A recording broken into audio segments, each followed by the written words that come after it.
जैसे कोई वेक्टर होता है ना, मान लो कोई वेक्टर है हमारा,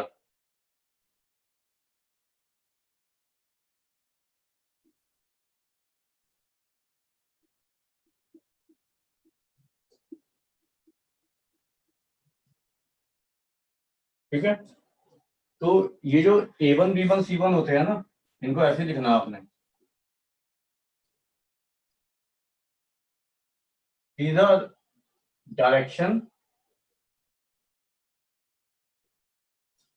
ratios of a vector।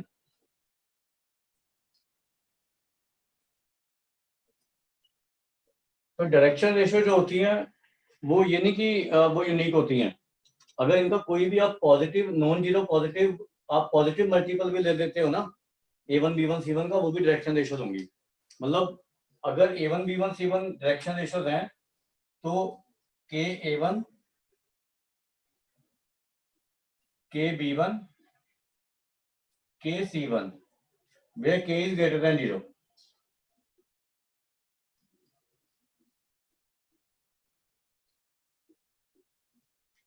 are also direction ratios।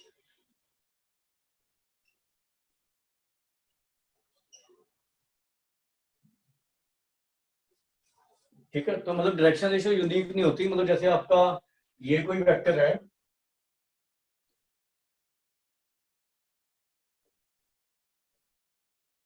आप ये तो ले ही सकते हो 2 - 3 5 डायरेक्शन रेशियोज, लेकिन आप ये भी ले सकते हो इसको 2 से मल्टीप्लाई कर दो 4 - 6 10, ये भी डायरेक्शन रेशियोज है।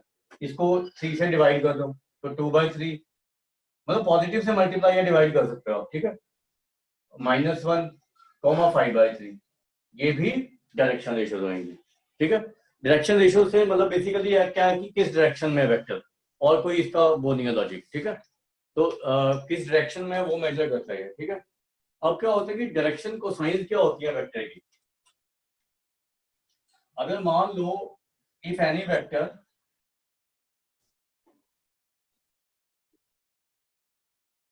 makes an angle alpha with x-axis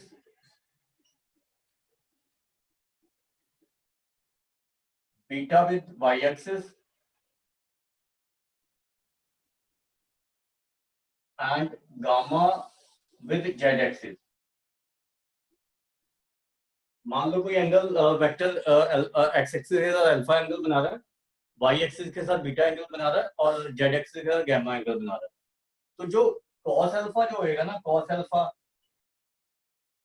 comma cos beta and cos gamma, these are direction cosines of a vector।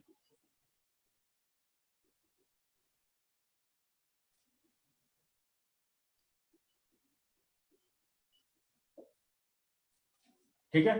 तो डायरेक्शन कोसाइन यूनिक होते हैं, ये ध्यान रखना। डायरेक्शन कोसाइन का वेक्टर का एक ही वैल्यू होएगा, ठीक है, ये एक से ज्यादा नहीं हो सकता। बट डायरेक्शन रेशियो आपकी रेशियो है, तो वो आप किसी भी पॉजिटिव से मल्टीप्लाई करके भी डायरेक्शन रेशियो निकाल सकते हो, ठीक है। अब क्या होता है कि जैसे मान लो हम कोई वेक्टर कंसीडर करते हैं थ्री डायमेंशनल स्पेस में, ठीक है। जैसे ये वेक्टर है मान लो मेरा,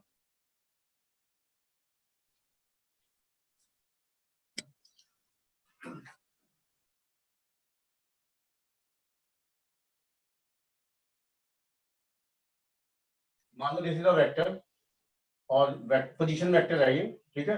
तो इसके पॉइंट है ए बी सी, या A1 B1 C1 भी ले सकते हो जैसे हमने पहले लिया था,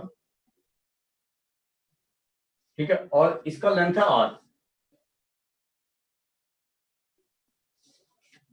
ठीक है। तो पॉजिटिव एक्स एक्सिस इस डायरेक्शन में होता है। अब ये एंगल मान लो अल्फा है, जो मैंने आपको पहले बताया कि it is making with x axis, ठीक है। तो यहां से परपेंडिकुलर ड्रॉ करेंगे, तो आपका कॉस अल्फा क्या आ जाएगा, ये लेंथ एक्स है इतनी, या A1 है ये, एक्स कोऑर्डिनेट A1 है ना, तो ये लेंथ A1 हो जाएगी, ठीक है। तो ये A1 ले लो, इतनी लेंथ, ठीक है। तो कॉस अल्फा क्या हो गया आपका A1 अपॉन R, और यहाँ पे इसकी लेंथ है ये R, तो R क्या होगा, इसका मैग्नीट्यूड, जो ये वेक्टर पोजीशन वेक्टर है, ठीक है। ये मान लो पॉइंट A है, तो ये ओरिजिन है। तो OA क्या होगा आपका लेंथ, OA वेक्टर का मोड हो गया ना ये R। तो R क्या हुआ आपका, root of A1 square plus B1 square plus C1 square, ठीक है। तो cos अल्फा क्या हो गया हमारा A1 upon root A1 square plus B1 square plus C1 square, ठीक है। और ऐसी अगर आप y एक्सिस पे लेते हो ना, जैसे ये एंगल लेते हो मान लो यहाँ पे, यहां से एक परपेंडिकुलर ड्रॉ करते हो मान लो, तो ये लेंथ कितनी हो जाएगी आपकी B1, y कोऑर्डिनेट, और वेक्टर इस डायरेक्शन में लेना आपने पॉजिटिव के साथ, ठीक है। तो यहां पे देखो, अगर ये y एक्सिस के साथ एंगल बीटा बना रहा है, तो ये एंगल बीटा है मान लो, y एक्सिस के साथ ये वेक्टर बीटा बना रहा है ना ये एंगल, तो cos बीटा क्या हो जाएगा, B1 अपॉन R, ठीक है, बेस अपॉन हाइपोटेन्यूज, ठीक है। तो ये हो जाएगा B1 upon root of A1 square plus B1 square plus C1 square.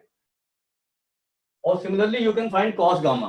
तो कॉस गामा क्या आएगा आपका, कॉस गामा ये आएगा, तो वो यहाँ पे जेड एक्सिस थ्री डायमेंशन में है, तो ये आ जाएगा C1 upon root A1 square plus B1 square plus C1 square, right.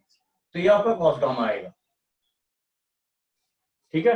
तो जनरली जो हमारा हम डायरेक्शन कोसाइंस होती है ना, उसको हम L M N से डिनोट करते हैं हमेशा, ठीक है, तो ये एल है हमारा,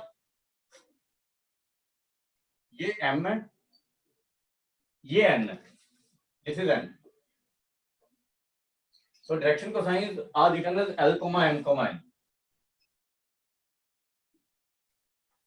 ठीक है, तो अब जो डायरेक्शन कोसाइंस हैं, एक तो आपने दो तीन चीजों का ध्यान रखना है इसमें। आप ये देखो कि अगर आप l square plus m square plus n square कर रहे हो, ठीक है, ये एल स्क्वायर इसका स्क्वायर, एम स्क्वायर इसका स्क्वायर और एन स्क्वायर इसका स्क्वायर, तो एल स्क्वायर क्या आ रहा है आपका, a1 square upon a1 square plus b1 square plus c1 square. ऐसे एम स्क्वायर निकाल लो और एन स्क्वायर निकाल लो, तो एम स्क्वायर आ रहा है आपका b1 square upon a1 square plus b1 square plus c1 square. और similarly you can find n square, इसका स्क्वायर कर दो दोनों साइड में, तो इनको ऐड करोगे ना आप स्क्वायर को, मतलब l square plus m square plus n square, तो ये 1 आएगा, क्योंकि इसका LCM a1 square plus b1 square plus c1 square आ जाएगा, और ऊपर a1 square plus b1 square plus c1 square ही बच जाएगा यहाँ पे। ठीक है, तो ये रिलेशन इंपॉर्टेंट है डायरेक्शन कोसाइंस के लिए, कि l square plus m square plus n square is always 1। मतलब अगर कोई वेक्टर है जो पॉजिटिव एक्स एक्सिस के साथ अल्फा एंगल बना रहा है, पॉजिटिव वाई एक्सिस के साथ बीटा एंगल बना रहा है, और पॉजिटिव जेड एक्सिस के साथ गामा एंगल बना रहा है, तो हम ये रिलेशन ले सकते हैं cos square alpha plus cos square beta plus cos square gamma, that is equal to 1। ठीक है, अदर थिंग इज कि जैसे हम कोई वेक्टर लेते हैं, मान लो हमने यही वेक्टर लिया, जैसे मान लो हमने कोई वेक्टर लिया a1 आई कैप, ए वेक्टर लिया मान लो a1 आई cap plus b1 j cap plus c1 के कैप। ठीक है, इसको इसके मैग्नीट्यूड से डिवाइड कर दिया, मतलब ए कैप निकाल लिया हमने। ठीक है, तो ए कैप निकाल लिया तो वो क्या आएगा, a1 upon root a1 square plus b1 square plus c1 square i cap,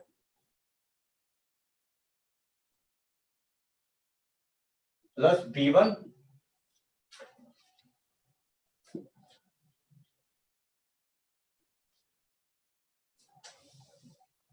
j cap upon root a1 square plus b1 square plus c1 square plus c1 upon c1 j cap upon root sir k cap a1 C1 square. K cap क्या हुआ, C1 के cap sir. अच्छा जाग रहा हूं मतलब। ठीक है, अब ये देखो ये एल नहीं आ गई हमारी कॉस अल्फा, यूनिट वेक्टर का आई कैप का कंपोनेंट, ये कॉस बीटा आ गया और ये कॉस गामा आ गया। ठीक है, तो जब हम किसी वेक्टर का यूनिट वेक्टर निकाल देते हैं ना, जो आई cap j cap k cap के साथ आता है, वो उसके डायरेक्शन कोसाइंस आते हैं। ठीक है, तो हम किसी यूनिट वेक्टर को ऐसे भी लिख सकते हैं, a cap cos alpha i cap plus cos beta j cap plus cos gamma k cap. ठीक है, ये ब्रैकेट में है, where alpha beta gamma are the angles which a vector makes with positive x axis, y axis and z axis respectively। तो ये आपको किस काम आ सकते हैं, अगर आपने किसी एक्सिस के साथ एंगल निकालना हो, वेक्टर का स्पेसिफिक एक्सिस के साथ एंगल निकालना हो, तो वो आपको निकालने के काम आते हैं ये। ठीक है, ये चीज जैसे मान लो आपको ये वेक्टर देता हूं मैं,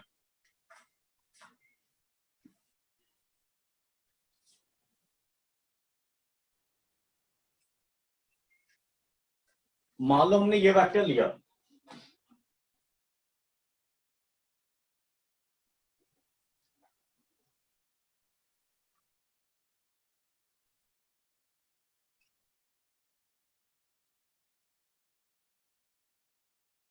ठीक है, और मैं कहता हूं कि इसके एंगल निकालो which it makes with x axis y axis z axis respectively. तो आप क्या करोगे, आप ए कैप निकाल लोगे सीधा ही, ठीक है। तो ए कैप क्या आएगा, इसका मैग्नीट्यूड 2 आ रहा है, ठीक है, इसका मैग्नीट्यूड कितना है 2, तो 1/2 आई कैप -1/√2 जे कैप और 1/2 के कैप, ठीक है। तो आपको इमीडिएटली पता लग जाएगा cos alpha is 1/2, cos beta is -1/√2 and cos gamma is 1/2। तो यहां से एंगल कितना आ गया अल्फा 5/3, 60 डिग्री। यहां से बीटा कितना आ गया, ये सेकंड क्वाड्रेंट में लेना आपने, ये आपने ये नहीं कि इधर की तरफ लेना, आपने हमेशा जो एंगल बिटवीन वेक्टर होता है ना वो 0 to पाई वैरी करता है, ठीक है। तो आपने 0 to पाई लेना, अगर नेगेटिव है तो सेकंड क्वाड्रेंट में, अगर पॉजिटिव है तो फर्स्ट क्वाड्रेंट में। तो ये 3π/4 हो जाएगा, और गामा भी आपका इट इज 60 डिग्री। तो ये निकालने के काम आएंगे एक तो, ठीक है। और अगर कहीं पे आपको डायरेक्शन रेशियो या डायरेक्शन कोसाइन पूछा हुआ है, तो इस वेक्टर का डायरेक्शन रेशियो हो जाएगा आपका, आप ये लिख सकते हो 1 -√1, बट इसका कोई पॉजिटिव मल्टीपल भी लिख सकते हो, नॉन जीरो, ठीक है। और डायरेक्शन कोसाइन सिर्फ यही रहेंगे, डायरेक्शन कोसाइन की ये कोई और वैल्यू नहीं होगी, 1/2 -1/√2 कॉमा 1/2। ये समझ आ गया, यस सर। ठीक है। तो अब आपको क्लियर होना चाहिए कि डायरेक्शन कोसाइंस क्या होते हैं, डायरेक्शन रेशियोज क्या होते हैं, एंगल विद स्पेसिफिक एक्सिस कैसे निकालते हैं हम, एक्स एक्सिस के साथ, वाई एक्सिस के साथ, जेड एक्सिस के साथ, और किसी वेक्टर में हम डायरेक्शन रेशियो डायरेक्शन कोसाइंस कैसे निकालते हैं, ठीक है। तो अभी मैंने आपको एक रिलेशन बताया कि अगर अल्फा बीटा गामा एंगल है which a vector makes with positive x axis, y axis and z axis, ठीक है। तो हमारा रिलेशन होता है cos square alpha plus cos square beta plus cos square gamma is 1,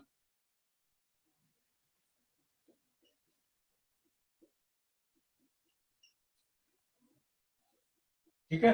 तो आपने मुझे बताना है इनका वैल्यूज इसी से ही,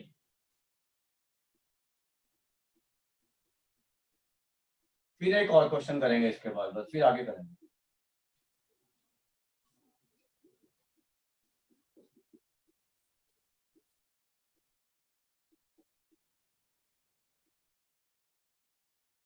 इन दोनों का वैल्यूज बताओ जरा मुझे निकाल के, फिर अल्फा बीटा गामा वही है आपके जो एंगल वेक्टर बना रहे हैं विद रिस्पेक्टिव एक्सिस, ये करो सर जरा। फर्स्ट का 2 आएगा, पहले का, 2। हाँ सेकंड का भी निकालो।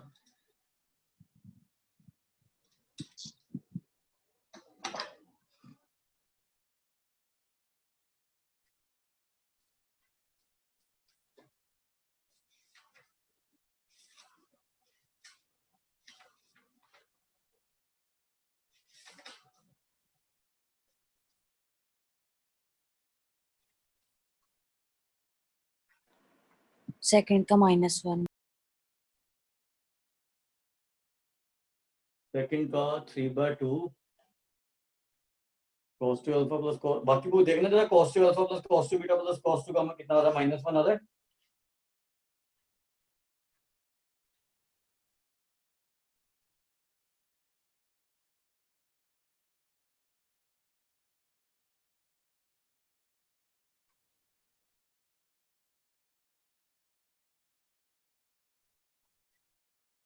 बाकियों ने किया भाई,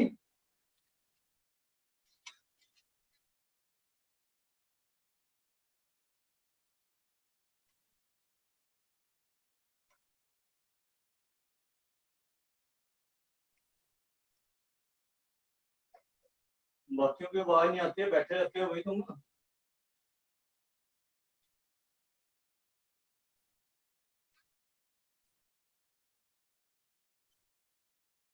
सर फर्स्ट का 2 आ रहे हैं ना? पहले का 1 आएगा ना 2, हाँ हाँ जी सर आ पहले गया। का 2, सेकंड का भी निकाल।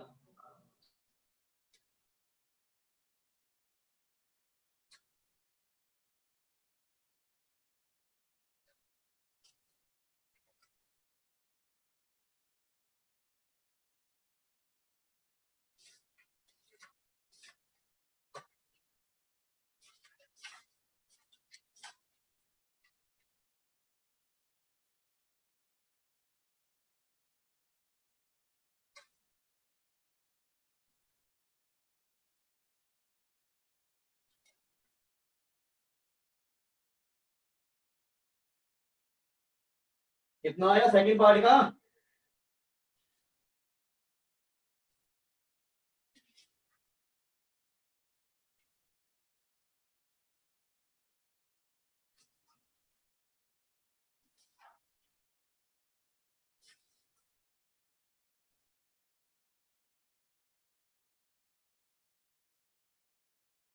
अरे नहीं आ रहा तो बता दिया करो ना, भी नहीं आ रहा हमारा। सर सेकंड क्या करो? सर सेकंड का नहीं आ रहा सर, सेकंड नहीं आ रहा सेकंड नहीं आ रहा। Sir. Yes cos square alpha की वैल्यू पुट, cos 2 अल्फा की वैल्यू, cos square अल्फा की value put 1 minus 1 plus cos 2 alpha upon 2। cos square beta की वैल्यू पुट करो 1 प्लस cos 2 बीटा अपॉन 2, उससे आएगा। आपको फार्मूले नहीं आते तो कैसे आएगा?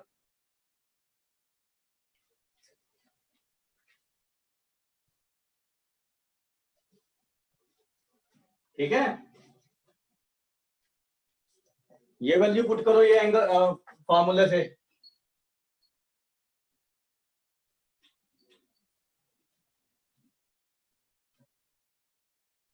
ऐसी cos square बीटा और cos square गामा की वैल्यू पुट करो। इसकी वैल्यू बताओ मुझे, cos 2 alpha cos 2 beta cos 2 gamma क्या आ रहा है एडिशन में?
अब आया cos 2 alpha plus cos 2 beta plus cos 2 gamma का वैल्यू -1। Yes sir. आ गया ना? अब ये क्वेश्चन लिखा है, ये ट्राई करेंगे अभी। A vector makes an angle 45 degree with x axis, 60 degree with y axis and obtuse angle with z axis. Find it. आपने मुझे एंगल बताना है जो ये z एक्सिस के साथ बना रहा है।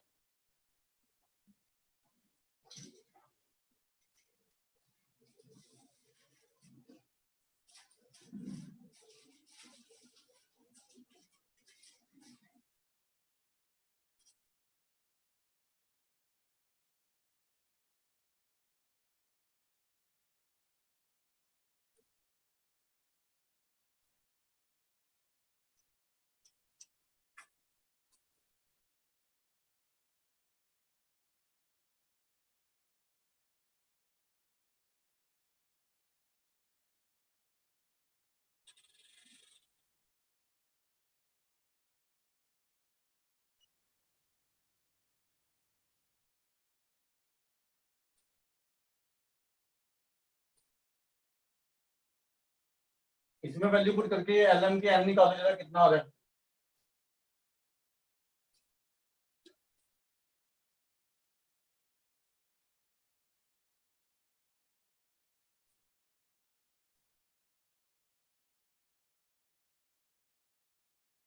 बंदा 4 n square, sir yes sir.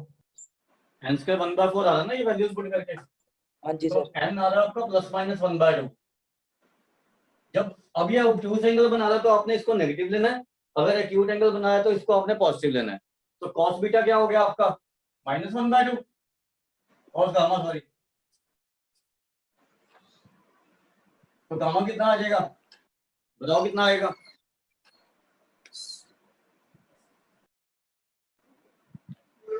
फिर 150। 150 या 120?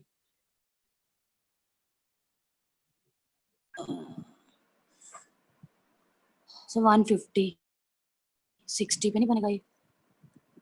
तो पाई -60 करोगे ना? 90 + 60 नहीं कर सकते इसमें। क्यों? अच्छा हाँ ठीक है वो साइन बन जाएगा। वो साइन हो जाएगा ना, ठीक है। ठीक है तो 120 180 - 60 करेंगे तो 120 या 2π/3 रेडियन आ जाएगा, मतलब तो गामा इज 2π/3 और 120 डिग्री।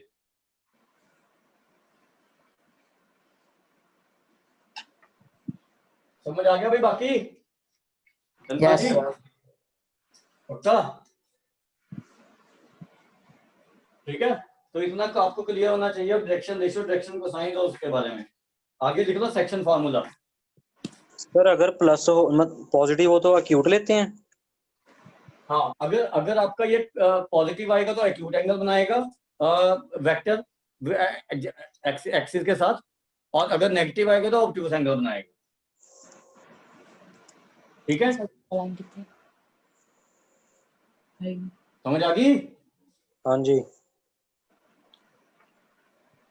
और एंगल बिटवीन टू वेक्टर आपको पता होना चाहिए हम कैसे निकालते हैं, मतलब कौन सा एंगल लेते हैं, कैसे तो नहीं निकालते, वो तो बाद में करेंगे डॉट प्रोडक्ट में। हम वेक्टर के बीच में जैसे लाइन के बीच में तो दो एंगल होते हैं ना, जैसे एक 60 डिग्री हुआ तो दूसरा 120 डिग्री भी होगा लाइन के बीच में। जैसे लाइन है दो, जैसे हमने स्ट्रेट लाइन में पढ़ा था, अगर ये 60 डिग्री एंगल है तो ये 120 डिग्री भी होगा ना लाइंस के बीच में। लेकिन वेक्टर के बीच में ऐसा नहीं होता। वेक्टर के बीच में आपने एक ही एंगल लेना होता दोनों में से, और वो कैसे लेते हो आप, पता किसी को? लाया भी होगा शायद, पता किसी को कैसे लेते हैं, कौन सा एंगल लेते हैं? पॉजिटिव एक्स एक्सिस के साथ जो नहीं, अगर ये जैसे दो वेक्टर गिवन है जो मैंने ड्रॉ किए हैं, तो इसमें 60 डिग्री लोगे या 120 डिग्री लोगे, ये पूछ रहा हूं मैं। सर 60 डिग्री 60 डिग्री रुको सर एरो ही लग गया आपके। है, सर 120 सोच लो। जी सर 120 120 डिग्री लेंगे ना, क्योंकि हाँ जी। आप वो वाला एंगल लेते हो या तो दोनों वेक्टर टर्मिनेट हो रहे हो या फिर दोनों इनिशिएट हो रहे हो। तो जैसे ये इसको आगे बढ़ाओगे तो ये वेक्टर देखो यहाँ पे दोनों इनिशिएट हो रहे हैं, तो ये वाला एंगल लेंगे। ठीक है, ये वाला एंगल नहीं लेंगे जहाँ पे आपके ऑपोजिट डायरेक्शन में ये यहाँ से चल रहा है और यहाँ पे खत्म हो रहा है, वो एंगल नहीं लेंगे हम वेक्टर के बीच में। तभी हम जब पॉजिटिव एक्स एक्सिस के साथ लेते हैं ना, ठीक है, जैसे ये डायरेक्शन है वेक्टर का, तो ये वाला एंगल लेंगे हम, ये वाला, क्योंकि पॉजिटिव एक्स एक्सिस इस डायरेक्शन में है। हम ये नहीं कि ये वाला एंगल ले लेंगे इसके साथ। ठीक है, उसके बाद लिखो सेक्शन फार्मूला।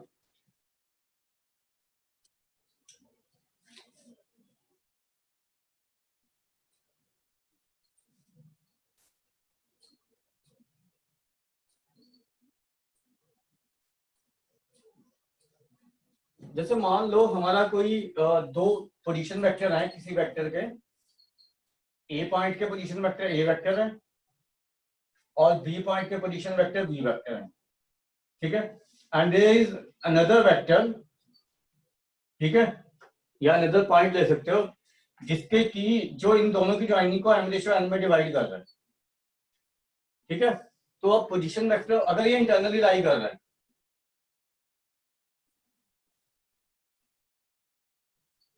तो c position vector of c क्या हो जाएगा, m into b vector plus n into a vector upon m plus n। और अगर एक्सटर्नल है ये सी वेक्टर,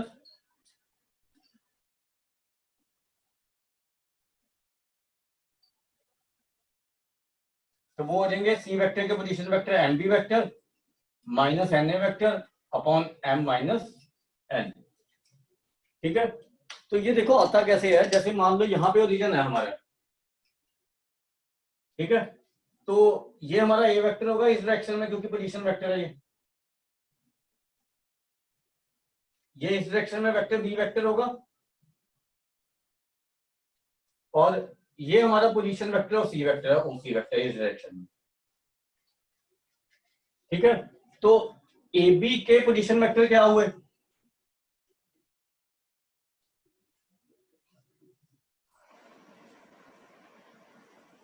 इसके पोजीशन वेक्टर ए है, इसके पोजीशन वेक्टर बी है, तो ए बी के vector b vector minus a vector नहीं हो जाएगा?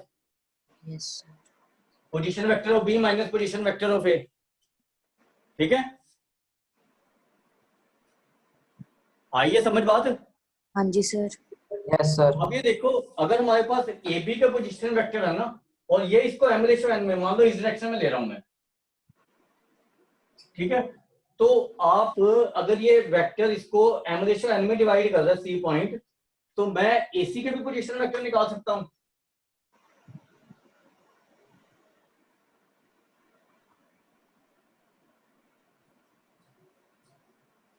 ये नहीं हो जाएगा? एम रेशो एन में डिवाइड करें तो एम एम पार्ट उधर हो जाएगा ना एसी में, ठीक है? ये समझ आ गई बात? हाँ जी सर। तो अब ये देखो, मेरे पास एसी है और ये ओए है, I want to find OC, तो we can apply triangle law.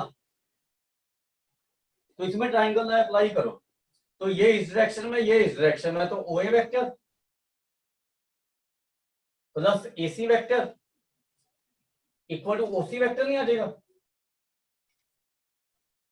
अब ये वैल्यू पुट करो, आपका ओए वेक्टर ए वेक्टर है, एसी वेक्टर मैंने ये निकाला है एम,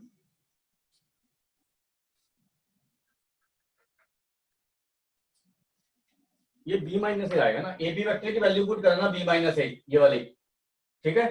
तो m upon m plus n into b vector minus a vector, ये पुट कर देना वैल्यू ए बी वेक्टर की। इसको सॉल्व करो तो ये चीज हमारी ये आ जाएगी, देखो जरा, position vector of C, m b vector plus n a vector upon m plus n, यही आ रहा ना?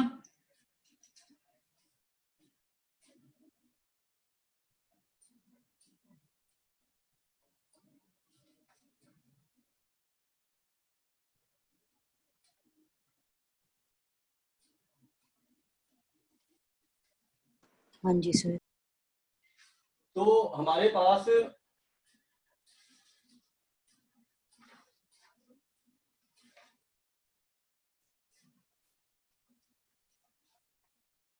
ये रिलेशन आ गई ना पोजीशन वेक्टर ऑफ सी, तो इसको मैं ऐसे भी लिख सकता हूं, m upon m plus n b plus C,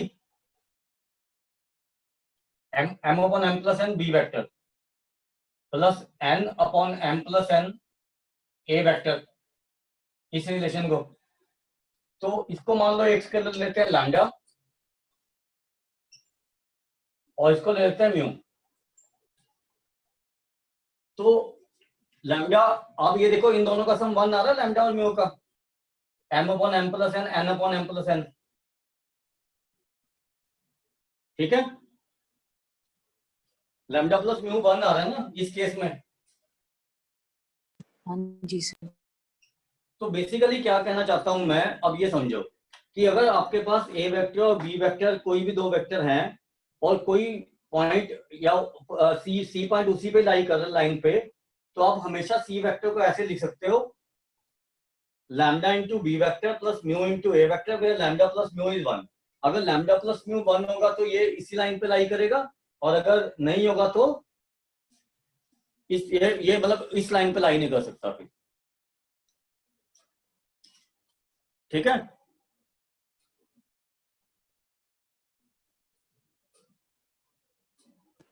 sir I बात एक्सटर्नल, समझ? एक्सटर्नल में भी वो 1 तो हो गई, क्योंकि आप ये देखो m upon m minus n और minus n upon m minus n है, तो वो भी सी उसी पे लाई कर रहा है, ठीक है? तो उनका सम तो लैम्डा और म्यू का तो 1 ही आ रहा है सिर्फ आपका। सर फिर लैम्डा और म्यू एक्सटर्नली का का मतलब, है, एक्सटर्नली का मतलब क्या हुआ फिर? एक्सटर्नली का मतलब ये हुआ कि जैसे आपकी ये लाइन है, इसके position vector a vector b vector है, तो जो सी वेक्टर है ना, यहाँ पे लाई करने के बजाय इसके बाहर लाई कर रहा है, यहाँ पे, ठीक है? बट रेशो इज सेम, ये आपका एम एल लेंथ और ये आपका एन है, मतलब ये एम रेशो एन है, लेंथ का रेशो, ये सेम रेशो है एसी रेशो बीसी। ठीक है, तो अगर सी के कोऑर्डिनेट यहां से निकालने हैं आपने, सी के पोजीशन वेक्टर, तब आप ये चीज लगाओगे अगर बाहर लाई कर रहा है। आ गया बात समझ? हाँ जी सर। Yes sir. ठीक है ना, तो ये आपको पता होना चाहिए। एक दो क्वेश्चन कर रहे हैं अभी, तो उसके बाद फिर नेक्स्ट करते हैं टॉपिक लीनियरली डिपेंडेंट और इंडिपेंडेंट सिस्टम अगर।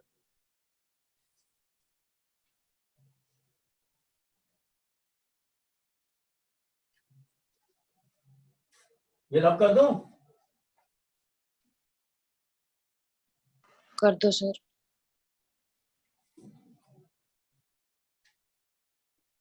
एक क्वेश्चन लिख रहा हूँ, वो ट्राई करना। आपको दिया हुआ है a vector and b vector, position vector of a and b, मतलब O A vector is a vector and O B vector is b vector. Position vector दिया 2 पॉइंट्स के। सी इज अ पॉइंट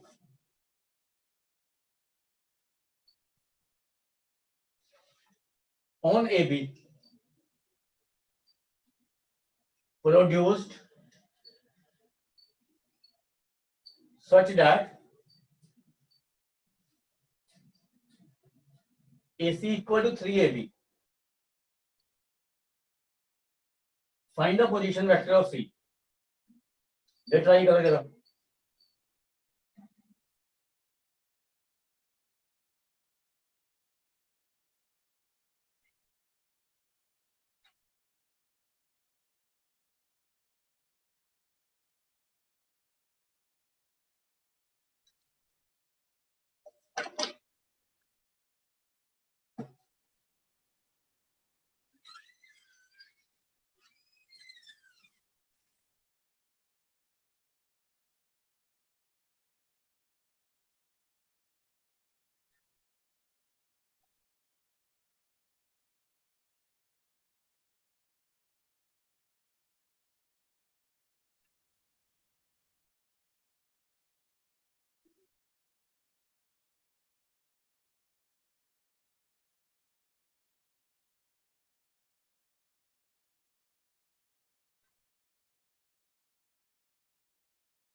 आया किसी का?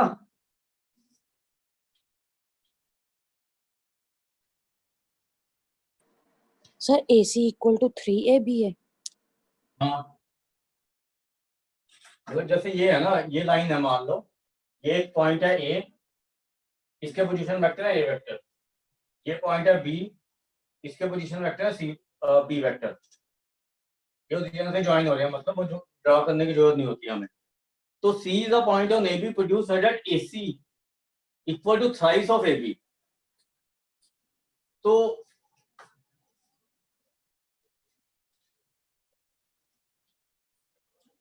अगर यहां पे लेते हैं हम,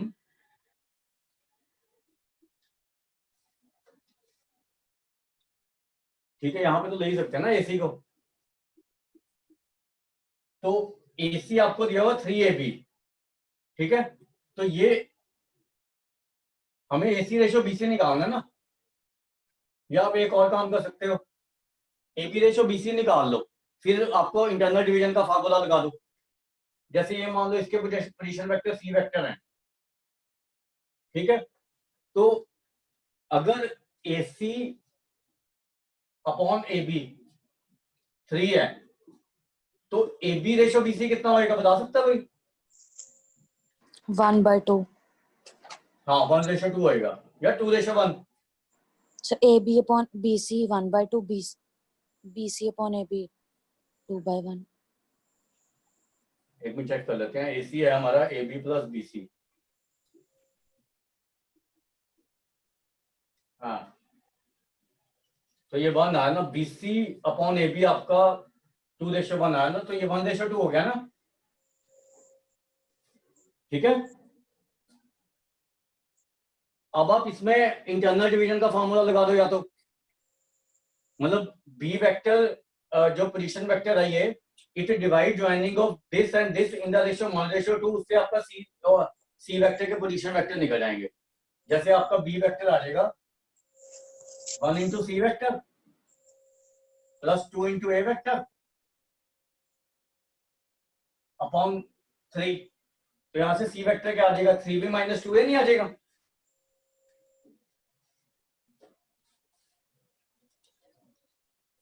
हाँ जी सर।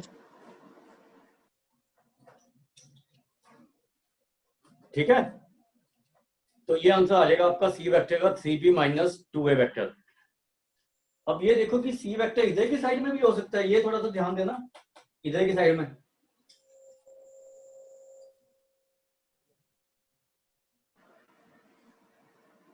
नहीं sir.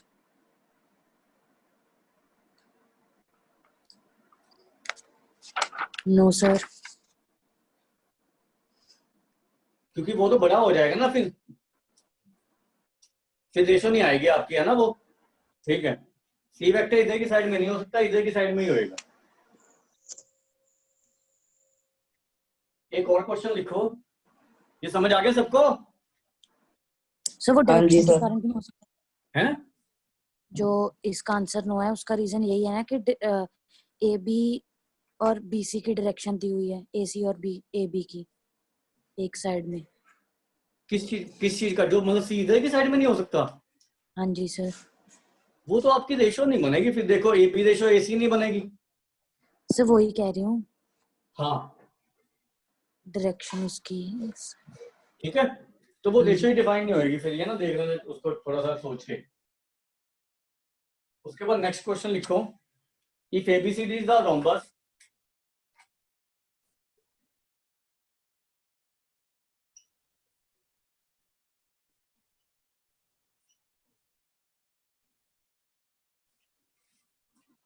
whose diagonal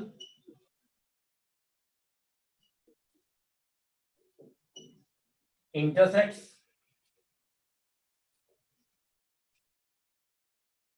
at O कर लो। अगर ना भी दिया हो तो आप इसको, आप ना वेक्टर में किसी को भी ओरिजिन ले सकते हो, मतलब अगर ये किसी और भी पॉइंट पे इंटरसेक्ट करे तो आप इसको ओरिजिन ले सकते हो। ठीक है, तो आपने मुझे प्रूव करना है O A vector plus O B vector plus O C vector plus O D vector, ये नल वेक्टर होगा।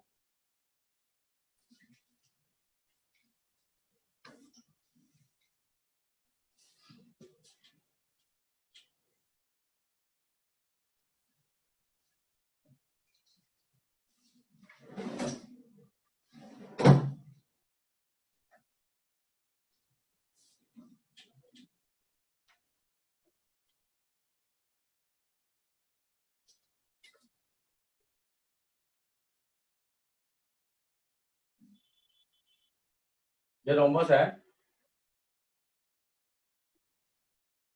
ये मान लो इसके वर्टेक्स हैं और ये इंटरसेक्ट कर रहे हैं ओके। अगर वो नहीं भी दिया हुआ तो आप इसको ओरिजिन ले सकते हो, किसी भी पॉइंट को ओरिजिन ले सकते हैं हम ना वेक्टर में ऐसे क्वेश्चन करने के लिए। अब आपको पता है कि diagonal of a rhombus bisect each other. ठीक है, यस। तो ये अगर हम ए वेक्टर लेते हैं, ओ ए वेक्टर, तो ये वेक्टर कितना हो जाएगा, माइनस ए वेक्टर, यस। क्योंकि क्योंकि ये लेंथ सेम है और डायरेक्शन ऑपोजिट है। ठीक है, ओ बी वेक्टर अगर हम बी वेक्टर लेते हैं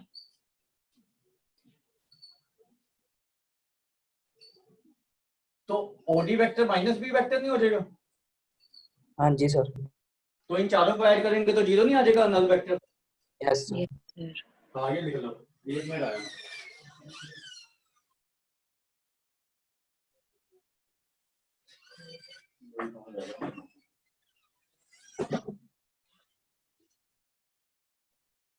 आ गया ये नल वेक्टर? हाँ जी सर। उसके बाद लिखो linear combination of vector, heading डाल दो।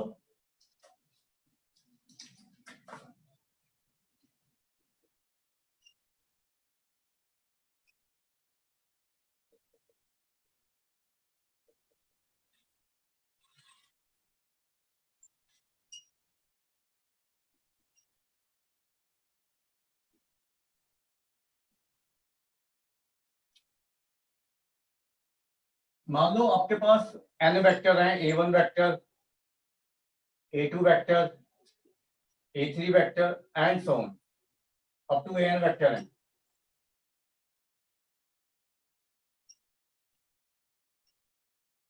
एंड आपके पास ये स्केलर है λ1, λ2, λ3 and so on. Lambda n are scalars.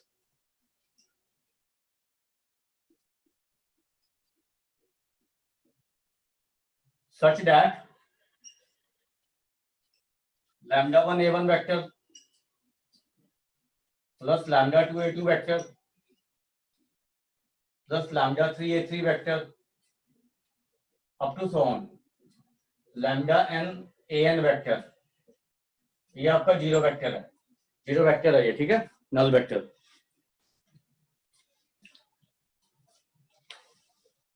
तो ये जो चीज है ना, ये इक्वेशन जो है, this is called linear combination of vectors,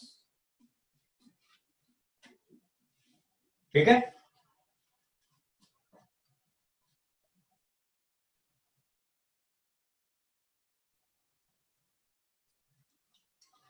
ये जो इक्वेशन है इसको क्या कहते हैं? लीनियर कॉम्बिनेशन ऑफ वेक्टर्स, ठीक है। अब ये देखो, जब λ1, λ2, λ3, λn सारे जीरो हो जाएंगे तब तो ये इक्वेशन सेटिस्फाई करेगी या नहीं? करेगी या नहीं? तो दोबारा बोलना, क्या कहा, सुना नहीं। ये इक्वेशन समझ आ गई? इसको कहते हैं लीनियर कॉम्बिनेशन ऑफ वेक्टर्स। हाँ जी सर, ये तो आगे। अब ये देखो, ये इक्वेशन अगर आप सबको जीरो ले लोगे, λ1 को भी, λ2 को भी, λ3 को भी, λn को भी, तो ये zero equal to zero vector नहीं आ जाएगा? यस अगर सर। सारी जीरो है मान लो। Yes sir. मतलब हम केस ये ले लेते हैं पहला कि λ1, λ2, λ3 और ऑल जीरोस, नहीं λ1, λ2, λ3 लिख लो, और ऑल जीरोस, ठीक है। मतलब ये इक्वेशन सेटिस्फाई तब हो रही है जब सारे जीरो हैं, तब हम इसको कहेंगे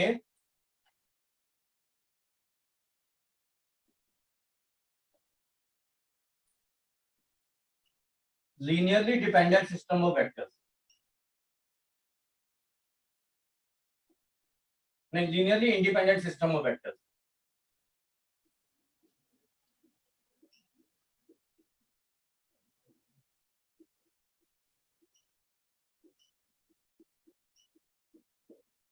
ठीक है,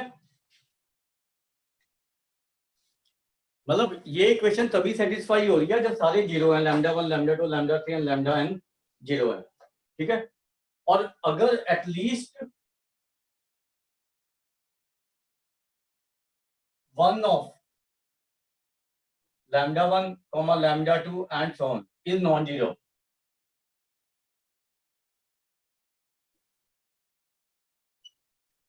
then it is called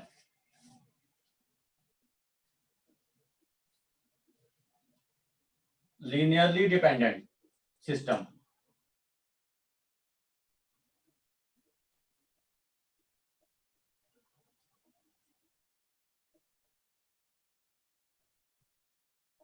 ठीक है।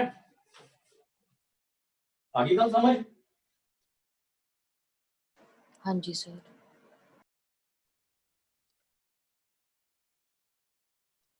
अब आपने एक चीज समझनी है, ठीक है, या पहले ये देख लें कि आपने प्रूफ कैसे करना है ये लीनियर। चलो एक क्वेश्चन करते हैं जिसमें हम ये देखते हैं कि whether vectors are linearly dependent और इंडिपेंडेंट, उसके बाद फिर हम इसके देखेंगे कि एप्लीकेशन क्या है इसकी। पहले एक क्वेश्चन कर लेते हैं जिसमें हम वेक्टर को ये देख रहे हैं कि लीनियरली डिपेंडेंट है या इंडिपेंडेंट है। ठीक है,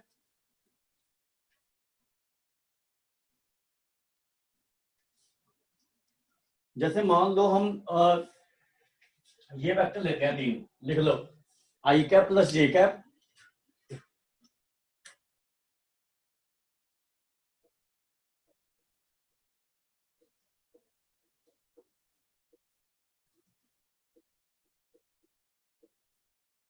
ठीक है, ये 3 वेक्टर लिए। तो हम ये चेक कर रहे हैं कि find whether these vectors are linearly dependent और इंडिपेंडेंट। ठीक है,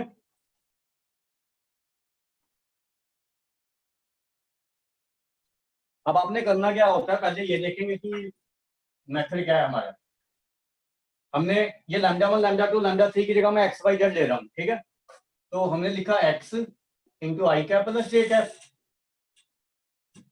plus y j cap plus k cap plus z k cap plus i cap equal to null vector. ये चीज लिख दी ना, ये चीज ये मैंने लीनियर कॉम्बिनेशन के टर्म में लिख दिया। ठीक है, समझ आ रही है? हाँ जी सर। अब मुझे ये चेक करना है कि ये जो इक्वेशन है, ये जो मैंने लिखी है, whether it is true for only when x y z are 0 or it is true for other values। ठीक है, तो उसके लिए मैं क्या कर रहा हूं, आई cap j cap k cap के कंपोनेंट अलग कर रहा हूं। तो आई कैप के साथ क्या आ रहा है, x प्लस जेड, जे कैप के साथ क्या आ रहा है, x प्लस वाई, और के कैप के साथ क्या आ रहा है,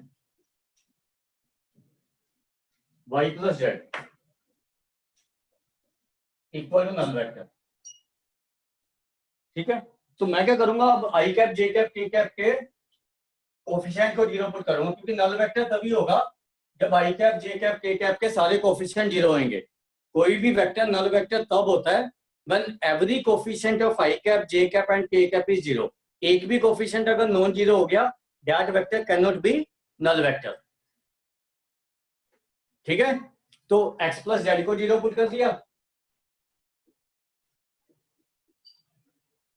x प्लस वाई को 0 पुट कर दिया, और y प्लस जेड को 0 पुट कर दिया। ठीक है, अब ये देखो, ये वैसा सिस्टम नहीं बन रहा जो हमने डिटर्मिनेंट्स में किया था, 3 वेरिएबल में जो किए थे सिस्टम, होमोजेनियस सिस्टम। हाँ जी सर। वैसे ही बन रहा ना, 3 मैंने बताया था जिसमें सारे d1 d2 d3 0। उसमें आपको उसमें हम सॉल्यूशन निकालने के लिए डेल्टा निकालते हैं। ठीक है, फिर देखते हैं कि डेल्टा नॉट इक्वल टू 0 है, डेल्टा 0 है। वो क्राइटेरिया याद है सबको? Yes sir. बाकी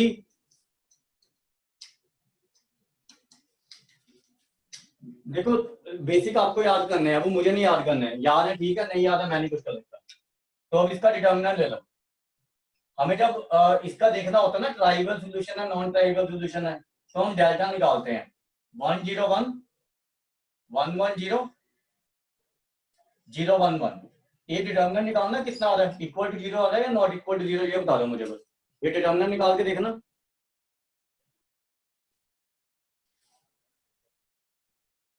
नॉट इक्वल टू 0। 2 आ रहा है, हाँ जी sir. That is not equal to 0। और जब ये नॉट इक्वल टू 0 आता है ना, तो मैंने आपको बताया था इसका सिस्टम ऑफ इक्वेशन का यूनिक सॉल्यूशन होता है। ठीक है, Yes. और इस केस में सॉल्यूशन जो होगा वो सिर्फ वही होगा, x equal to y equal to z equal to 0। हाँ जी सर। ठीक है ना, ट्राइवल सॉल्यूशन होता है ना इसमें। तो हाँ ये जी। चीज क्या इंप्लाई करती है कि x equal to y equal to z equal to 0।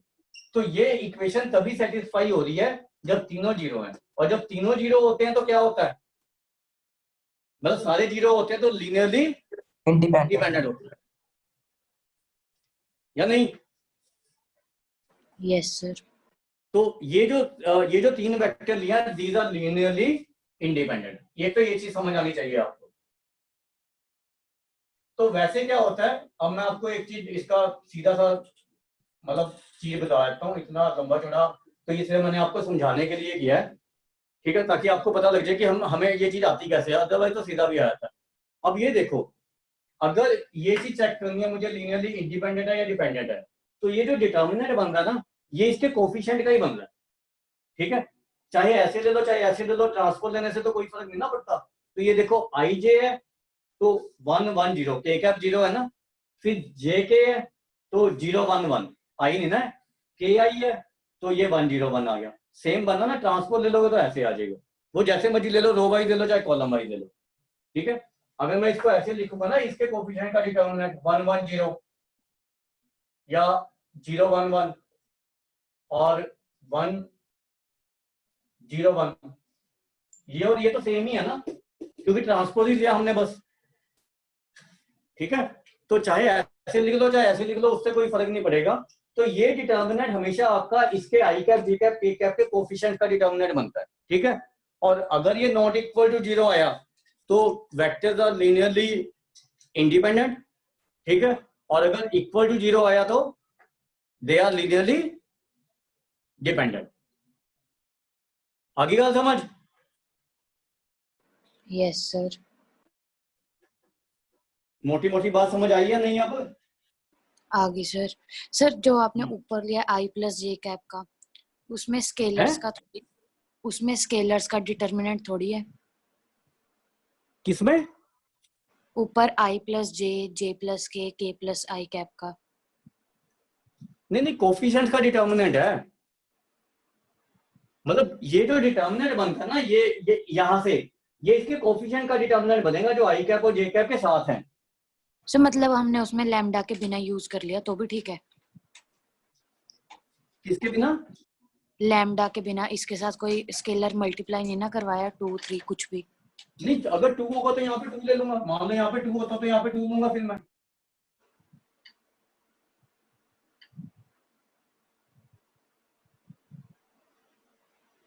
Sir आगे समझ बात? हाँ जी हाँ जी। सर ये जो ऊपर वो वाला तो क्वेश्चन जो कोफिशिएंट है ना, आई cap j cap k cap के, वो ही लेने हैं आपने बस। वो आप रो वाइज भी ले सकते हो कॉलम वाइज भी ले सकते हो, उससे कोई फर्क नहीं है। आप बोलो चरणजीत क्या पूछ रहे थे? सर इसमें जो आपने ये क्वेश्चन डाला है सर, इसमें सीधा ही इसका डिटर्मिनेंट ले लेते हैं जो आपने इसके साथ लिखा हुआ है सर, अगर उससे नहीं पता लग जाएगा अरे कि वही तो कह रहा हूँ ना, ये तो मैंने आपको समझाने के लिए कहा है कि डिटर्मिनेंट आता कैसे। अगर मैं सीधा लिख देता फिर आपको पता ही ना लगता कि क्या चीज की है। हाँ जी ठीक वरना सीधा ही है, के भी ऐसे पता लग जाएगा ना, ठीक है ना। अगर आपको लीनियरली डिपेंडेंट और इंडिपेंडेंट सिस्टम देखना है, आपने सिर्फ कोफिशिएंट का डिटर्मिनेंट ले लेना है, और कोफिशिएंट का डिटर्मिनेंट अगर नॉट इक्वल टू 0 आता है तो लीनियरली इंडिपेंडेंट है, अदरवाइज लीनियरली डिपेंडेंट है, बस। ठीक है सर। समझ आ गई ना बात? अब एक चीज और बता रहा हूं इसमें आपको। अब इधर आ जाओ, जो हमने ना थोड़ा सा पहले पढ़ा था पिछली क्लास में, ये रब कर दो, ये तो समझ आ गया ना? हाँ जी सर। हाँ। अब मैंने आपको एक चीज बताई थी कि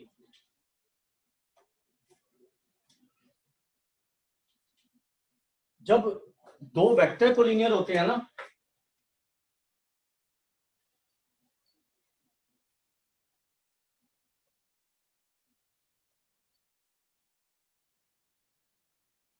तो ये कंडीशन होती है हमारी,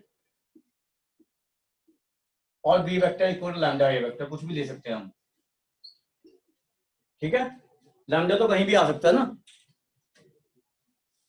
ठीक है। अब मैंने क्या किया, लैम्डा को मान लो एक्स अपॉन वाई ले लिया, लेट,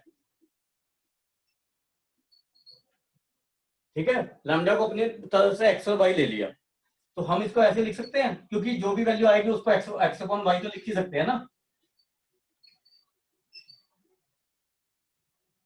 तो इस वाई को इधर ले आओ,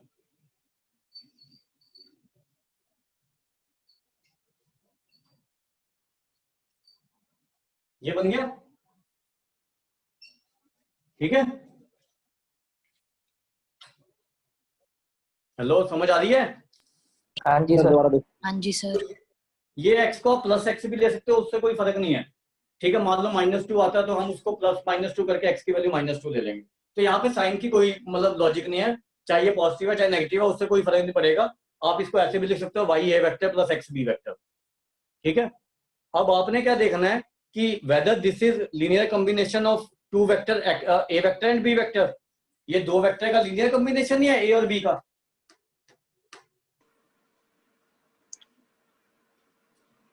या नहीं? सर रिपीट करना है एक बार। दो वेक्टर का लीनियर कॉम्बिनेशन है या नहीं ए वेक्टर और बी वेक्टर का? कोई बोलता ही नहीं है ना? हाँ जी। है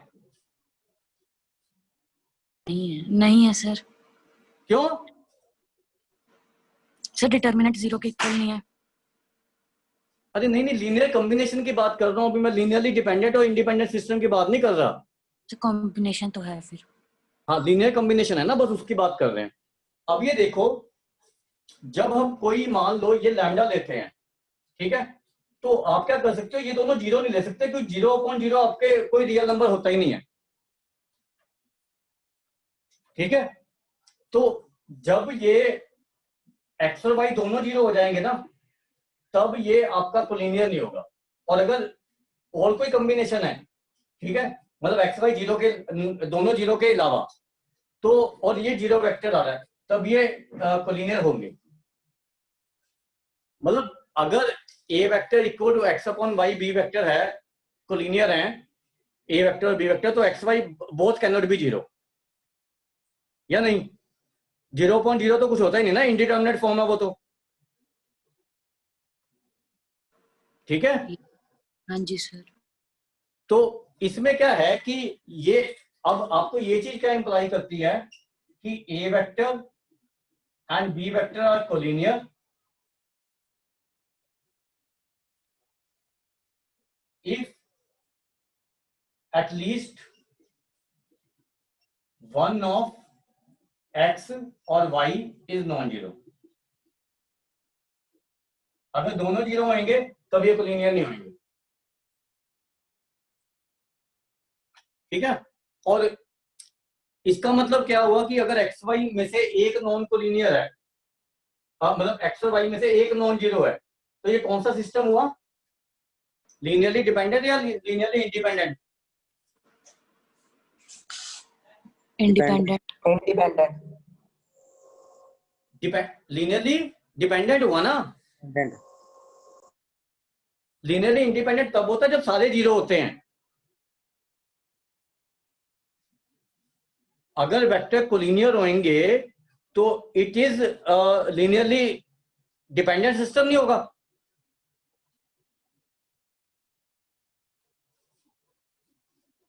हाँ जी सर। होगा या नहीं?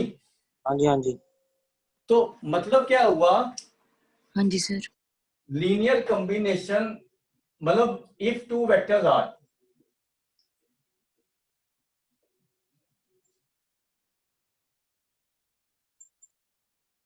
Linearly dependent then they are collinear।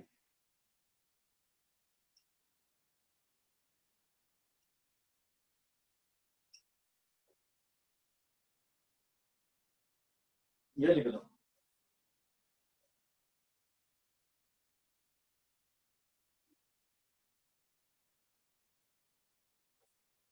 और यही होता है अगर तीन वेक्टर होंगे,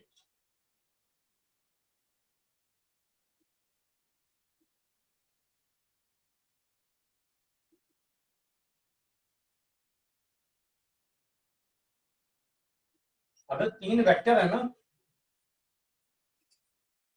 then they are coplanar।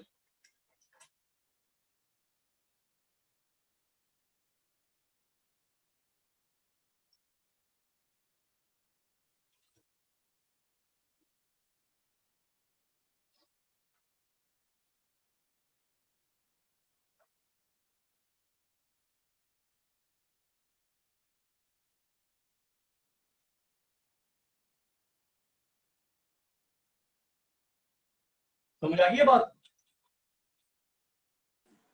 हाँ जी बस अब लास्ट चीज और देखनी है कि हमें, अभी तक मैंने आपको ये नहीं बताया था कि 3 वेक्टर की कोप्लेनैरिटी कैसे चेक करते हैं, अभी तक ये नहीं ना बताया था।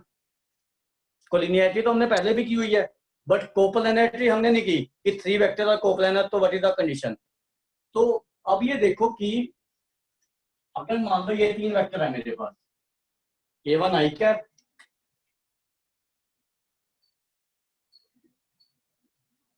अब सीधी सीधी कंडीशन निकाल रहे हैं।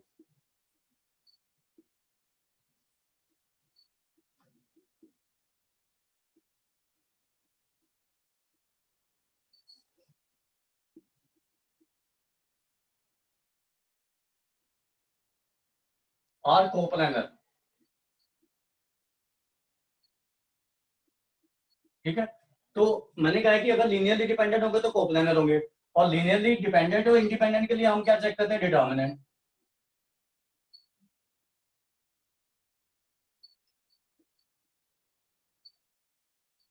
ठीक है। तो अगर ये आपका नॉन जीरो आता है तो लीनियरली इंडिपेंडेंट होते हैं, तो अगर ये जीरो आ गया तो लीनियरली डिपेंडेंट हो जाएंगे, और लीनियरली डिपेंडेंट होंगे तो कोप्लेनर होंगे। तो this is the condition for 3 vectors to be coplanar, ये इंपॉर्टेंट कंडीशन है। ठीक है, गल समझ आ गई। सर ये पीछे से थोड़ा रिपीट करना, डिटर्मिनेंट से पहले। आप ये देखो, हमें ये 3 वेक्टर दिए हुए हैं, ठीक है। मैंने आपको बताया कि कोप्लेनर कब होते हैं, जब लीनियरली डिपेंडेंट होंगे। लीनियरली डिपेंडेंट कब होंगे, जब ये जो कोफिशिएंट का डिटर्मिनेंट है जीरो होगा। अगर नॉन जीरो होता है तो लीनियरली इंडिपेंडेंट आते हैं ना। अभी हमने एक क्वेश्चन किया था, उसमें नॉन जीरो आ रहा था ना। हाँ जी सर। तो वो लीनियरली इंडिपेंडेंट था। अब ये लीनियरली डिपेंडेंट के लिए डिटर्मिनेंट को जीरो पुट करना पड़ेगा आपको, या नहीं। हाँ जी सर। तो वो फिर कोप्लेनर हो जाएंगे। तो अगर ये 3 वेक्टर कोप्लेनर है ना, तो आपने सिर्फ इनके कोफिशिएंट के डिटर्मिनेंट को देखना कि जीरो है या नहीं। अगर जीरो आ रहा है तो वो कोप्लेनर है, नहीं तो नहीं। ठीक है, ये मोटी मोटी बात है बस इसकी। आप समझ आ गया। Yes sir. अगर आपको 4 पॉइंट्स दिए हुए हैं तो उनको 3 वेक्टर में चेंज करोगे आप। जैसे A B C D 4 point हैं, तो आप ए बी वेक्टर निकाल लो, position vector, A C vector निकाल लो और ए डी निकाल लो।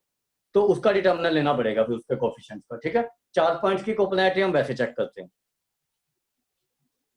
ठीक है, 4 पॉइंट्स है तो उसको 3 वेक्टर में चेंज करना पड़ेगा आपको, ए बी, ए सी और ए डी में। फिर आप कोप्लेनैरिटी चेक करोगे उसकी। Okay sir. ठीक है ना।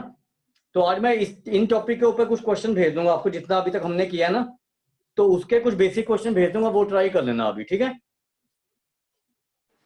Okay sir. ठीक है ना। और प्रोबेबिलिटी के असाइनमेंट मैं अभी देखता हूँ बैठ के, ठीक है, वो भी भेज दूंगा। ठीक है,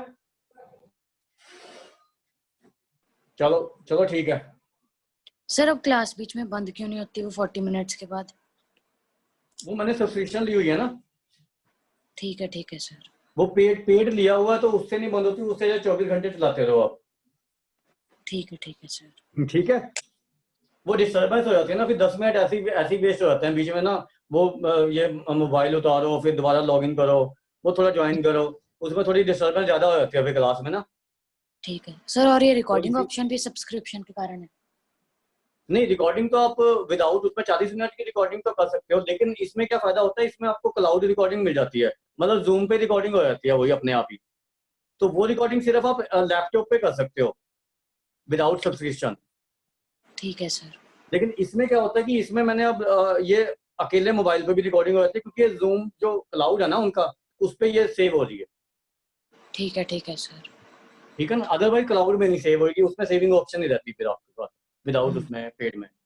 ठीक है, उसमें आप अगर उसके साथ कर रहे हो, मतलब उसमें होस्ट आपको लैपटॉप में करना पड़ता है फिर आपको। ठीक है सर। ठीक है, और फिर ये शेयरिंग इसके थ्रू करनी पड़ती है फिर मोबाइल के थ्रू। ठीक है, इसमें होस्ट भी यही है और शेयरिंग भी इससे ही हो रही है। राइट, ठीक है सर। चलो ठीक है। Okay sir. ओके जी, नेक्स्ट क्लास में हम डॉट प्रोडक्ट वगैरह शुरू करेंगे, तो इसके जो क्वेश्चन भेजूंगा वो ट्राई कराना 15-20 ना इतनी देर में, ठीक है? Okay sir. चलो चलो ठीक है।